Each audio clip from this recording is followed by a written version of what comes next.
अच्छा साथियों, हम करेंट मैटर में रहा गायक रमेश यादव और अपने पूरी पार्टी की ओर से और ये हृदय विदारक घटना प्रांत उत्तर प्रदेश के लखीमपुर खीरी में बाबूजी, जो कि किसानों पर जो इतनी बर्बरता से उनकी हत्या की गई बाबूजी, जिससे आज पूरा उत्तर प्रदेश शर्मसार है बाबूजी। देखें वहां पर भारतीय जनता पार्टी के लोगों का, डिप्टी सीएम केशव मौर्य और अन्य नेताओं का कार्यक्रम था और इस सरकार से तंग आकर के किसान, छात्र, नौजवान सब लोग अपनी हक अधिकार मांगने का काम कर रहे हैं, लेकिन उनको हक अधिकार के जगह मौत की सजा मिल रही है। नहीं चाहे ऐसी सरकार बाबूजी, जो अभी न्यूज़पेपर में, जो अभी पूरे प्रदेश में क्या पूरे भारत देश में चर्चा का विषय बना हुआ है। 3 अक्टूबर दिन रविवार सन 2021 को क्या है मामला, एक गीत के माध्यम से उन किसानों को भावभीनी श्रद्धांजलि भी है और संक्षिप्त में कहना भी है। क्या मास्टर?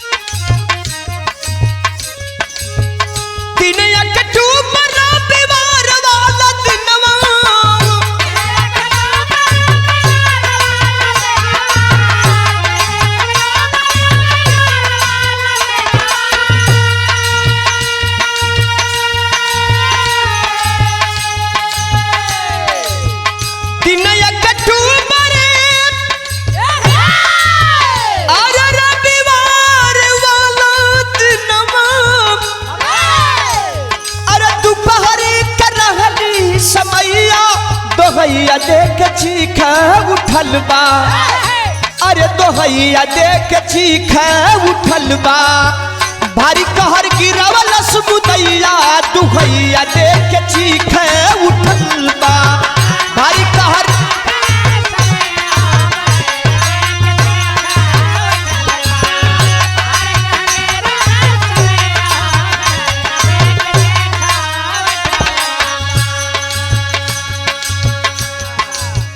डिप्टी सीएम के सौजी कर रहले यवनमा,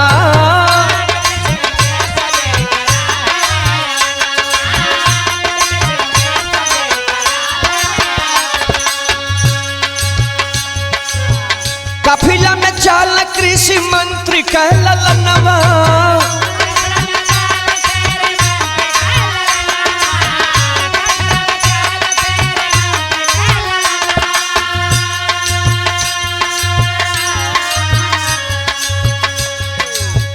भारी उमंग सानी कार के चलवते,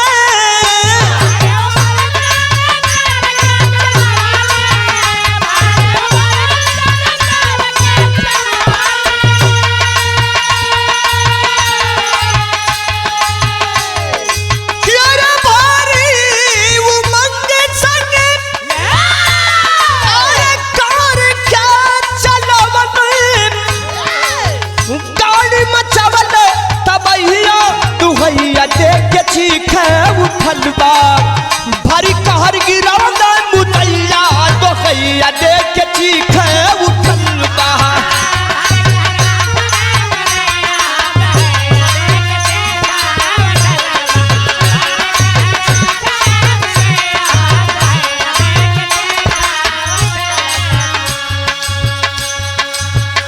अरे बाबू, उस काफिला में deputy Keshav Prasad Maurya, deputy CM Keshav Prasad Maurya ji के काफिले में बाबूजी भारतीय जनता पार्टी के एक मंत्री जी के बेटे, जो काफी उमंग है क्योंकि उनका सत्ता है, उनका शासन है बाबूजी, और बेकाबू से गाड़ी चल रही है, रफ्तार का ख्याल नहीं बा। लेकिन इधर 4.5 साल में पूरे उत्तर प्रदेश की जनता त्राही त्राही कर रही है बाबूजी।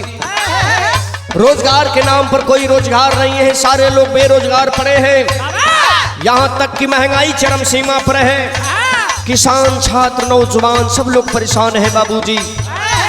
यही नहीं, आज पूरे उत्तर प्रदेश में जंगल राज कायम हो गया है बाबूजी। किसान सिर्फ इतना ही तो किए थे बाबूजी, अपनी अधिकार अपनी मांग को लेकर के वहां पहुंचे थे बाबूजी, लेकिन कोई सुनने वाला नहीं है। किसान वहां पहुंचे थे लेकिन गाड़ी की तेज इतना रफ्तार है, सत्ता के नशा में चूर है वह मंत्री का बेटा, जिसको आगे दिखाई नहीं दिया कि आगे किसान खड़ा है या कौन है। अरे जो सत्ता के नशे में चूर है, मैं उन लोगों से बता देना चाहता हूं, यही किसान है जिनके बलबूते आप मंत्री बने हो या डिप्टी सीएम बने हो या सीएम बने हो या पीएम बने हो। और इतना बर्बरता इनके साथ अगर होगी ये कतई बर्दाश्त नहीं होगा बाबूजी। कहना है भाव में, बेगुनाह जनता कभैली मौतिया,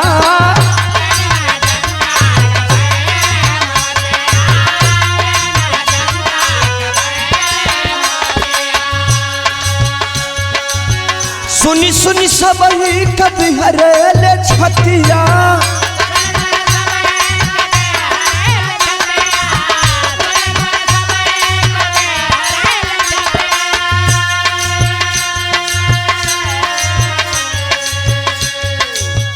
देशवा के गई तब से मसत गरमाई,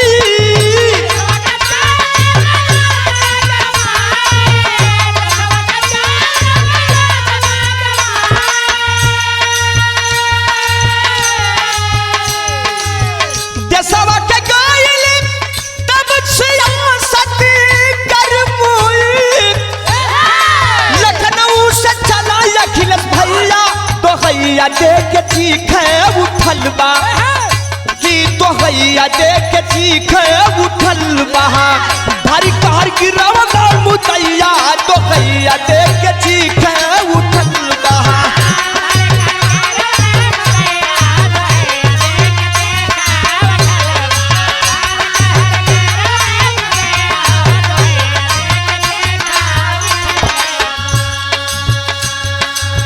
मंत्री के बेटे की गाड़ी से कुचल करके बाबूजी 4 किसानों की मौत हो जाती है। भगदड़ मच गया बाबूजी। आखिरकार सियासत गर्म हो गई, न्यूज के माध्यम से खबर चारों तरफ फैलने लगा, तो हर जगह समाजवादी पार्टी के मुखिया माननीय मुलायम सिंह यादव जी के सुपुत्र बड़े भैया अखिलेश यादव जी ने हर जगह पार्टी का निर्देश हुआ, इन किसानों के सम्मान में, किसानों के न्याय के लिए हर जगह पूरे उत्तर प्रदेश में चक्का जाम प्रदर्शन करने का ऐलान हुआ। सारे नेताओं ने प्रदर्शन किया बाबूजी।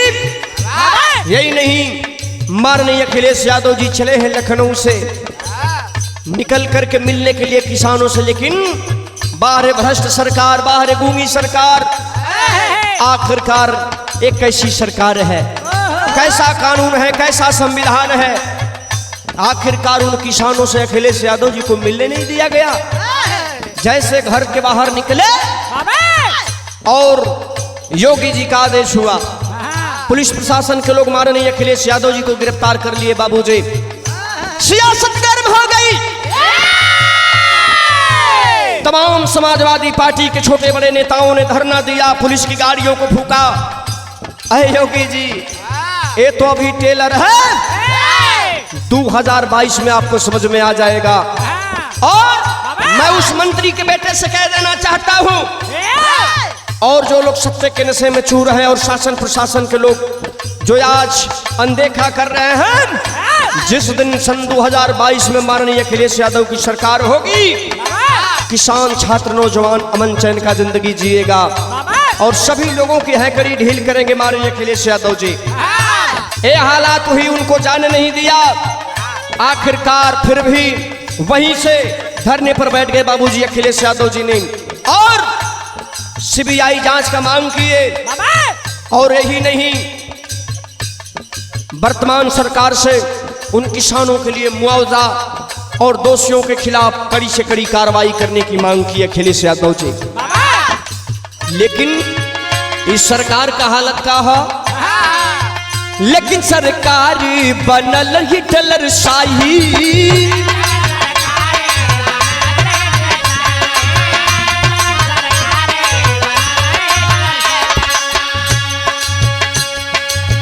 सबही के देहल नजर बंद करवाई।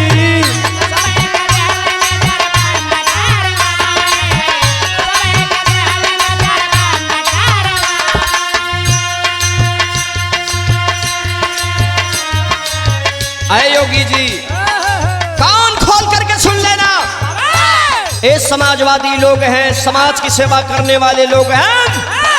आपके जेल और आपके प्रशासन से डरने वाले नहीं हैं। कितना लोगों को जेल में डालोगे?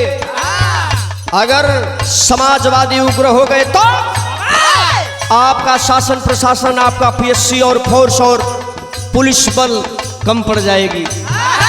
इसलिए मैं कहना चाहता हूं जोगी जी से कि अब 2-3 महीना हो बिताला 2022 में बोरिया बिस्तर बनाई जाए के है। कहना है अब जनतंत्र में न चाली ताना शाही।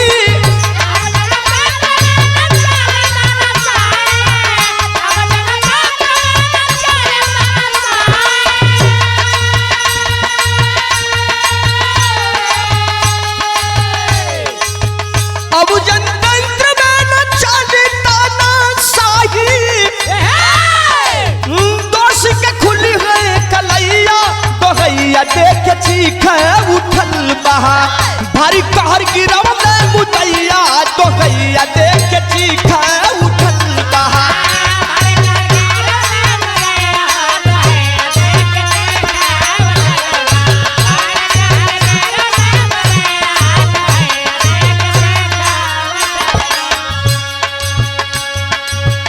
ए बाबू, 4 लोगों की गाड़ियों से कुचल करके मौत हुई, 4 अन्य लोगों की उस भगदड़ में मौत हो जाती है बाबूजी। लेकिन मरे हुए लोगों के लिए कबीर जी गीत के माध्यम से श्रद्धा सुमन उनके चरणों में अर्पित करते हैं। मालिक से कामना करते हैं कि वह दिवंगत आत्मा चाहे जहां हो उच्च स्थान मिले, परिवार को गहरा दुख सहने की शक्ति प्रदान करे मालिक। कहना है शोक संवेदना बस वही के मन में।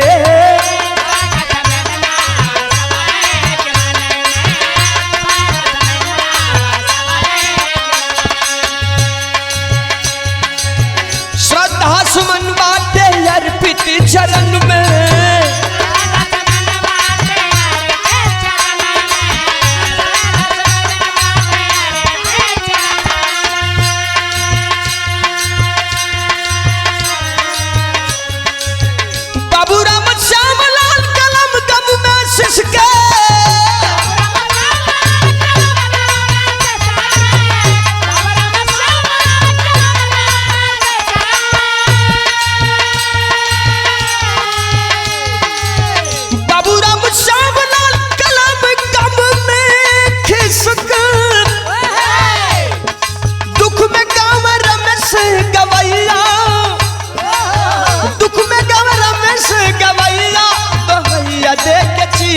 उठल बहा भाई कहर गिरवला मुदैया हो तू भैया दे